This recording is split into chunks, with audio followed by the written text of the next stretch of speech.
hidup oleh iman, katanya, orangku yang benar akan hidup, akan tetap mampu bertahan oleh sebab iman.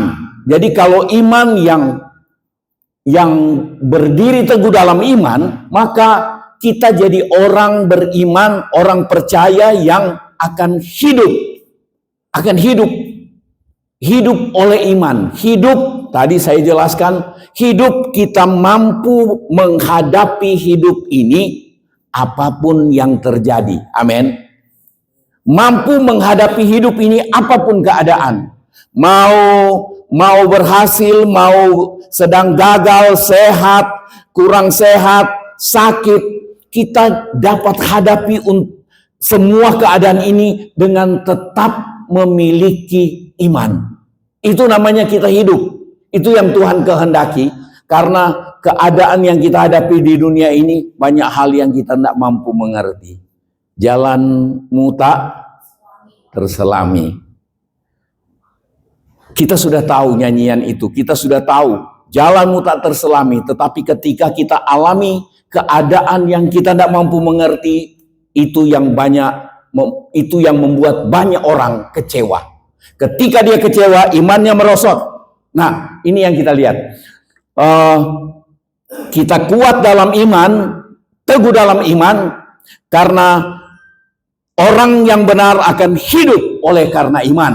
Nah, kita mampu menghadapi yang pertama, keadaan mempercayai kesanggupan Tuhan. Maksud saya begini, dengan iman yang teguh, kita mempercayai kesanggupan Tuhan menolong kita dalam keadaan yang mustahil. Yang tidak mungkin tertolong, kita percaya Tuhan mampu tolong. Dan kita alami itu. Itu yang Tuhan kehendaki. Kita punya kemampuan percaya seperti itu.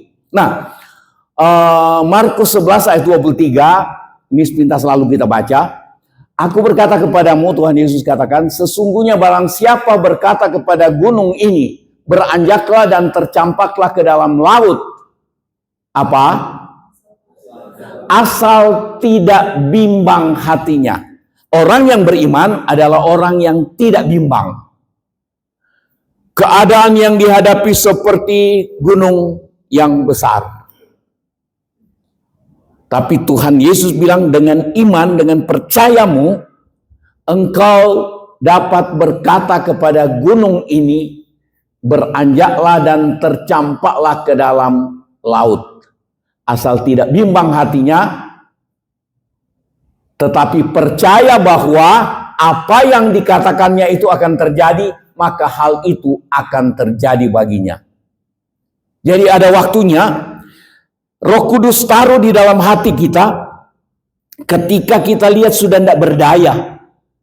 Ketika kita lihat sepertinya tidak mungkin alami lagi pertolongan, tidak ada jalan keluar. Tetapi Roh Kudus taruh di dalam hati untuk kita ucapkan. Saya pernah beberapa kali saksikan ke saudara, besok mau dari pulau tempatnya tanah airnya Ibu Lina, saya mau ke Batam dan lusanya berangkat datang nikahkan Bapak Hendra dan Ibu Dian. Saya tidak punya uang. Berangkat dari pulau Tanjung Balai Karimun ke Batam, itu naik kapal 1,5 jam kalau nggak salah. Kapal cepat 1,5 jam. Nah, tidak punya uang berangkat besok. Terus masih mau tebus tiket yang sudah lebih dulu dibelikan sama Cece, almarhum, sudah meninggal ya. Saya bilang tolong beli dulu, nanti saya bayar waktu saya ke Batam.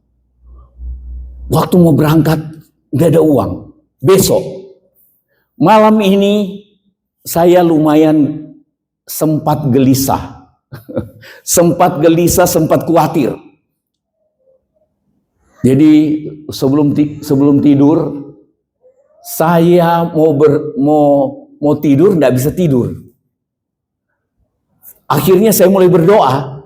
Saya berdoa. Kemudian saya percaya Roh Kudus yang taruh di hati saya begini. Daripada mau doa, bingung doa bagaimana, saya rasanya malu bilang ke Tuhan, Tuhan, tolong kasih uang. Jadi di hati saya muncul, saya percaya itu Roh Kudus, nyanyi saja. Saya mulai nyanyi. Nyanyi apa?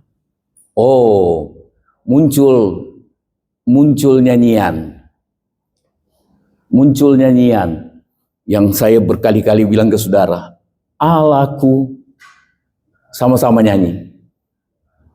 Allahku kan memenuhi keperluanku menurut kekayaan dan kemuliaannya. Allahku kan mencukupi kebutuhanku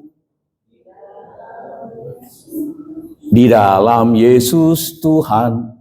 Wih, tiada yang mustahil bagi Dia. Saya mulai nyanyi. Saya ucapkan ayat itu. Itu yang tadi dikatakan di Injil Markus ini. Apa yang engkau ucapkan seakan-akan engkau sudah terima. Saya mulai ucapkan dan kekhawatiran, kebimbangan saya atasi. Itu yang namanya hidup. Saya mengatasi kebimbangan, itu namanya hidup. Saya mengatasi perasaan menghadapi kekurangan, saya tetap tenang, itu namanya hidup. Orangku yang benar hidup oleh iman. Nah, saya hidup. Saudara, bukan malam itu tiba-tiba uang jatuh dari loteng. Tidak ada. Saya tidur tenang. Apa katanya besok? Tapi saya sudah ucapkan nyanyian itu, saya ucapkan ayat itu. Saya ingat itu ayat ada di Filipi 4 ayat 19. Itu sebabnya baca firman Tuhan supaya dalam persoalan kita ingat ayat. Nah, besok pagi tahu-tahu ada telepon. Wah. Pak Pendeta ada di hotel. Saya ditidurkan di hotel sepanjang berapa tahun itu? 4 tahun atau 5 tahun melayani di sana. Saya ditidurkan di hotel, bukan hotel bintang, tapi hotel Melati. Ibu Lina tahu hotel itu. Tapi waktu itu ya masih termasuk salah satu yang agak bagus lah itu. Nah, ditelepon. Saya baru datang dari Arab, Pak. Wih. Bapak ini jemaat di sana. Ibu Lina mungkin kenal Bapak itu karena istrinya bidan juga atau perawat. Saya lupa ibu itu dia. Nah, saya bilang iya.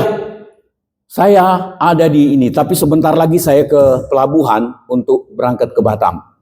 Dia bilang, "Oke, saya ke sana sekarang. Kita minum kopi sama-sama." Begitu dia datang, dia bilang, "Pak, berdoa dulu buat saya. Pak Pendeta, berdoa dulu buat saya." Dia baru datang tadi malam. Dari Arab ke Jakarta dulu atau ke Singapura dulu, baru nyebrang ke Tanjung Balai Karimun kalau nggak salah. Nah, tahu-tahu dia bilang, "Pak Pendeta, ini doakan.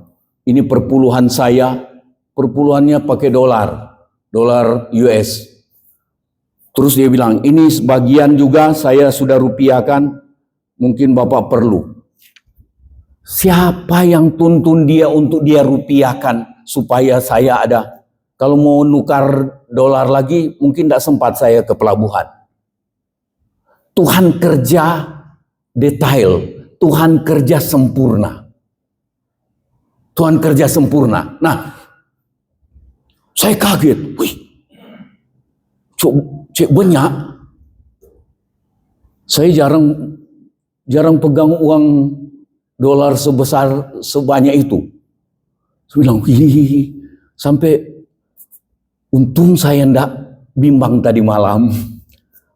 Jadi saudara, begini, Iman yang teguh adalah iman yang pertama. Saya mau sampaikan dua hal ini. Yang pertama, mempercayai kesanggupan Tuhan untuk menolong. Kalau lain ditolong, saya juga. Jangan nyanyi itu, kalau lain ditolong, saya tidak. Nyanyi, kalau lain ditolong, saya juga. Ketika alami keadaan yang sukar ini, tapi kita harus seimbang ya. Jangan dengar dulu cuma satu ini.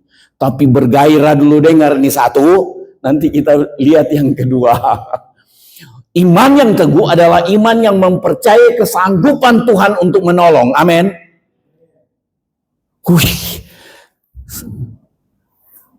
Berangkat ke Batam, diantar ke pelabuhan. Enggak usah, nanti saya yang beli tiket. Dia yang beli tiket kapal.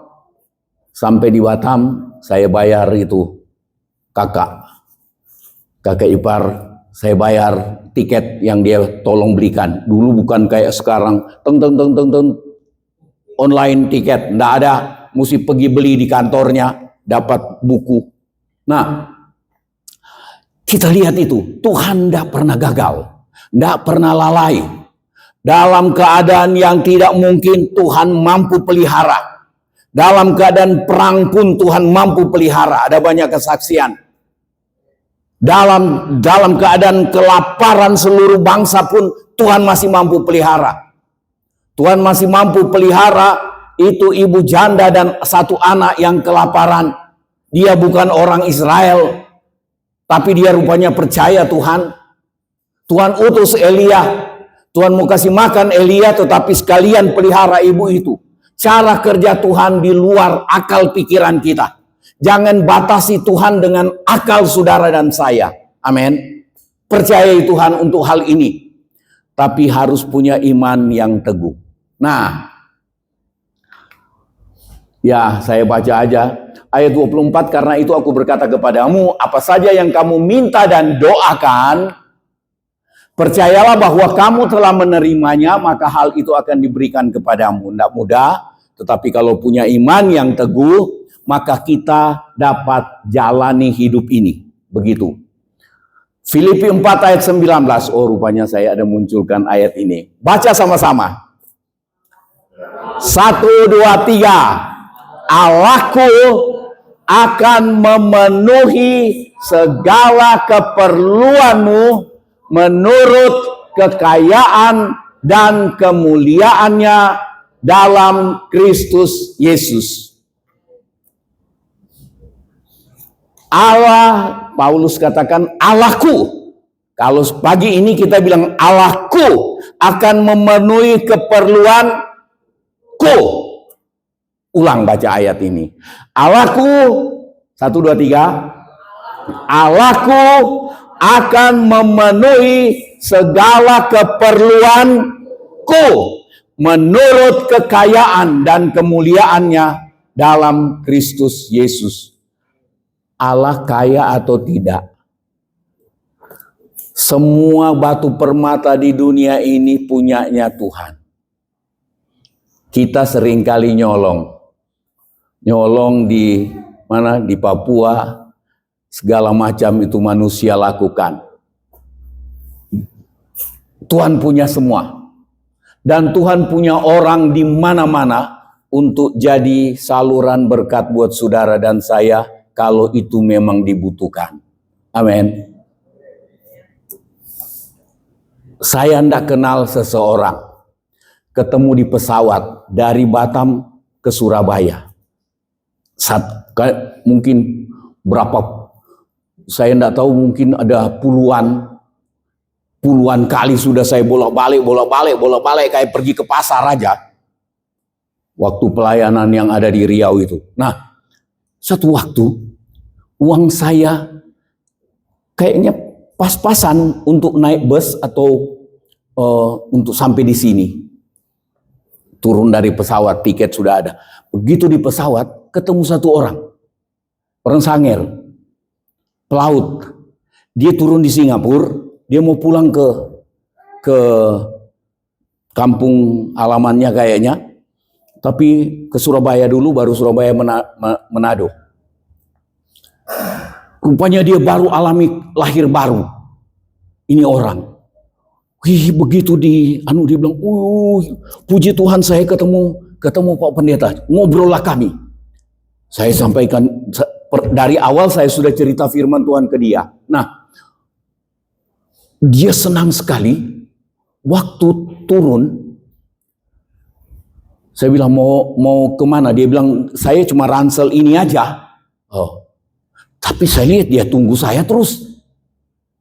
Dia bilang, saya mau bantu Pak Pendeta untuk angkat cover. Oh, dia tunggu sampai barang datang. Dia ambil, setelah itu di luar, dia ajak saya naik taksi. Waktu itu saya naik bus patas. Dia ambilkan taksi, kemudian bawa saya ke terminal. Tapi waktu nunggu antrean taksi, dia keluarkan uangnya, termasuk dolar. Ini bukan waktu yang sama dengan tadi yang saya bilang itu, tapi ada waktu-waktu lain. Saudara, saya lihat Tuhan punya orang, dia utus dari mana saja bisa ketemu kita untuk jadi saluran berkat Tuhan melalui orang itu ke kita. Jangan berpikir, ya pendeta. Bukan. Tuhan perlakukan semua sama, tetapi soal berdiri teguh dalam iman atau tidak. Seringkali setan bikin kita kecewa supaya kita tidak alami pertolongan Tuhan. Jadilah kita orang-orang Kristen bodoh, tidak alami pertolongan, tidak hidup. Sayang, saudara, Tuhan tidak berubah sampai hari ini. Amin. Nah, ayatnya sudah dibaca. Matius 8 ayat 8. Saudara masih ingat? Baca sama-sama. Baca sama-sama. Matius 8 ayat 8. 1, 2, 3. Tetapi jawab perwira itu kepada Tuhan Yesus, Tuhan, aku tidak layak menerima Tuhan di dalam rumahku. Terus, katakan saja sepatah kata, maka hambaku itu akan sembuh. Perwira ini punya hamba, dan ada yang terjemahkan anaknya sakit dan hampir mati. Dia minta tolong. Tuhan Yesus bilang, aku akan datang. Dia bilang, jangan, saya tidak layak terima Tuhan. Saya ini kafir. Saya ini bukan orang Yahudi. Saya ini orang Romawi. Tidak layak. Saya rasa tidak pantas saya terima. Tuhan, terima Tuhan Yesus datang ke rumahku. Katakan saja sepatah kata, maka hambaku itu akan sembuh. Cuma minta satu kata. Tuhan Yesus bilang, pulang. Jadi seperti apa yang engkau percaya. Kiranya kita alami hari-hari ini. Tuhan taruh di hati kita. Pulanglah. Jadi seperti yang engkau percaya. Jadilah padamu seperti yang engkau percaya. Kiranya kita kembangkan iman kita teguh, supaya kita alami hal-hal yang rasanya tidak sanggup, di luar kemampuan. Tapi kita alami pemeliharaan, pertolongan Tuhan. Katakan saja sepatah kata, maka hambaku akan sembuh. Nah, kita lihat yang kedua. Yang kedua ini, berdiri teguh dalam iman menghadapi keadaan ketika alami keadaan yang tidak diharapkan. Keadaan apa yang saudara tidak harapkan? Keadaan apa? Tidak ada yang jawab. Masih ada? Tidak ada yang mau sakit. Ya kan? Apalagi mati. Tapi ya manusia ini memang lucu. Kalau lagi senang, kalau lagi susah, dia bilang mati aja lebih senang. Jadi dia tidak takut. Kalau lagi senang, kalau lagi susah, tidak takut mati. Malah ada yang minta mati, tidak bertanggung jawab. Minta mati. Tapi kalau lagi senang, saking kesenangan hidup, kebablasan dia. Dia takut mati. Jadi manusia ini serba salah. Berani mati, minta mati, dan takut mati. Iya kan? Saya sudah cerita ke saudara, bapak yang sakit, tidak boleh beritahu namanya. Karena saudara tahu semua. Kenapa tidak makan om? Dia tidak jawab. Om marah saya. Om marah tante. Om marah Tuhan. Berani dia marah Tuhan. Kecewa dia. Karena sudah 1 bulan cekuan. Jengkel dia. Tidak bisa makan.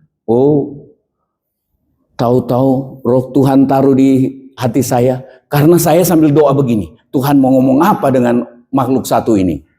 Nah, tahu-tahu muncul itu. Saya bilang, wah, boleh juga ini. Tapi saya agak takut-takut mau ngomong, tapi kuat. Roh Kudus taruh di hati saya, kok mantap ini. Saya bilang, mau sembuh? Wih, dia balik belakang. Tadinya dia menghadap tembok, dia tidak mau lihat saya. Begitu saya tanya, mau sembuh? Dia balik belakang. Bagaimana? Mantap.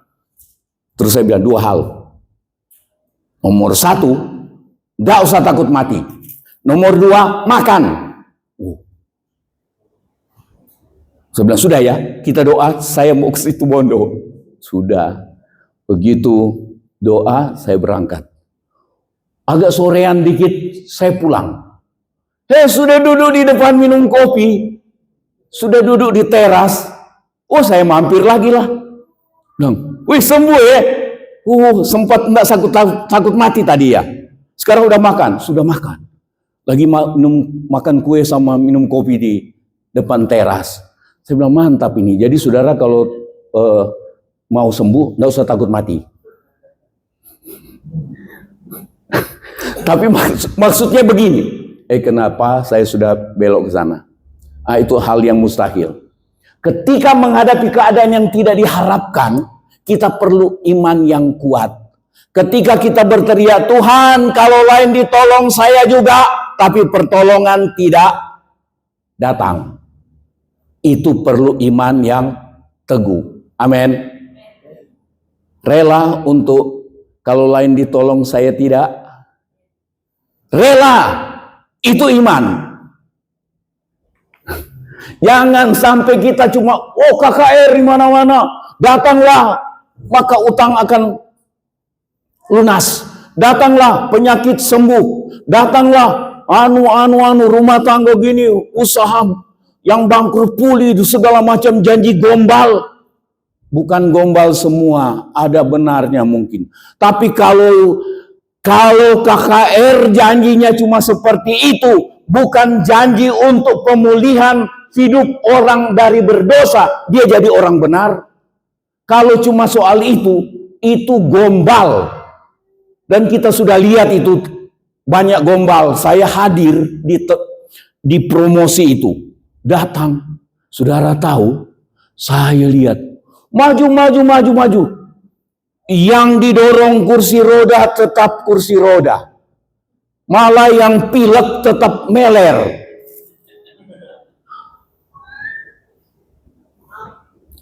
Saudara,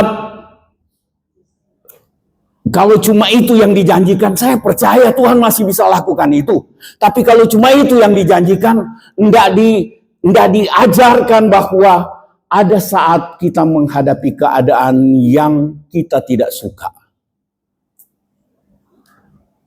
Siapakah yang akan memisahkan kita dari kasih Kristus? Baca yang merah. Apakah penindasan? Atau kesesakan, atau penganiayaan, atau kelaparan, atau ketelanjangan, atau bahaya, atau perang. Pedang itu bicara tentang perang. Siapa yang dapat memisahkan? Apakah yang merah-merah itu? Apakah penindasan, kesesakan, aniaya, kelaparan, bahaya, ketelanjangan, apakah dapat memisahkan kita dari kasih Kristus? Ayat 37, tetapi dalam semuanya itu kita lebih daripada orang yang menang oleh Dia yang telah mengasihi kita. Kita lihat dulu ayat selanjutnya. Sebab aku yakin bahwa baik maut maupun hidup, baik malaikat-malaikat maupun pemerintah-pemerintah, baik yang ada sekarang maupun yang akan datang, atau kuasa-kuasa baik yang di atas maupun yang di bawah, ataupun sesuatu makhluk yang lain, baca yang biru, tidak akan dapat memisahkan kita dari kasih Allah yang ada dalam Kristus Yesus Tuhan kita. Tuhan mengasihi saudara dan saya. Kasih Allah di dalam Kristus Yesus itu kita semua alami. Dan kita punya hak untuk alami itu. Ada di dalam kasih Kristus. Itu yang membuat kita tidak dapat dipisahkan oleh kasih. Kita tidak dapat dipisahkan atau aniaya, kesusahan, ketelanjangan, kekurangan, kelaparan tidak dapat pisahkan kita dari kasih Kristus. Itu perlu iman yang teguh. Orang yang punya iman yang teguh adalah orang yang mampu bertahan. Bertahan tidak kecewa ketika menghadapi keadaan yang tidak diharapkan. Tidak ada kita yang mengharapkan kekurangan. Amin. Semua kita harapkan kecukupan, kalau boleh kelebihan, kelimpahan. Tidak ada yang harap sakit, tidak ada yang harap bahaya, tidak ada yang harapkan penganiayaan. Kita mau supaya tenang-tenang semua. Tetapi ketika itu datang, masih saudara ingat Stefanus memberitakan kebenaran penuh Roh Kudus, apa kurang? Tapi ditangkap pakai saksi dusta untuk tuduh dia menghujat Allah, menista agama. Bukan tidak mungkin satu waktu ada di antara kita yang dituduh menista agama, kemudian diseret ke pengadilan, dipenjara, dipukul, mungkin ada yang akan dibunuh. Bukan tidak mungkin. Dan kita lihat mana Tuhan yang menolong. Berkali-kali saya ingatkan saudara, ketika gereja dibakar, banyak yang bertanya ke saya, Om, katanya Tuhan Yesus janji, aku sekali-kali tidak membiarkan engkau, tidak meninggalkan engkau, aku menyertai engkau sampai kesudahan alam. Ketika gereja dibakar, Tuhan yang menyertai itu di mana, Om? Ada di gereja. Tapi kenapa tidak menolong? Tanya Tuhan.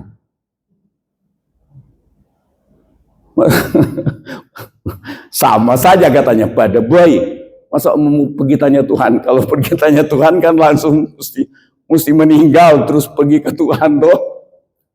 Tapi maksudnya begini, Tuhan tetap ada di tengah-tengah keadaan. Sekalipun aku dalam lembah kelam, apa? Aku tak takut sebab engkau beserta aku. Amin. Masih percaya firman itu? Lembah kelam, gereja dibakar, orang ngancam. Ini saya muat nanti di YouTube ini supaya banyak orang ingat gereja dibakar bukan terbakar. Ada banyak keadaan yang kita alami dan kita harapkan itu tidak terjadi. Kesukaran, aniaya, terancam, kekurangan, sakit, tidak sembuh-sembuh. Kita bilang, kenapa ini Tuhan? Tetapi di dalam semua itu, katanya, kasih Tuhan tetap ada. Tuhan mengasihi kita dengan cara yang seringkali kita tidak mampu mengerti. Caranya adalah berdiri teguh dalam iman, maka kita akan rela hadapi itu.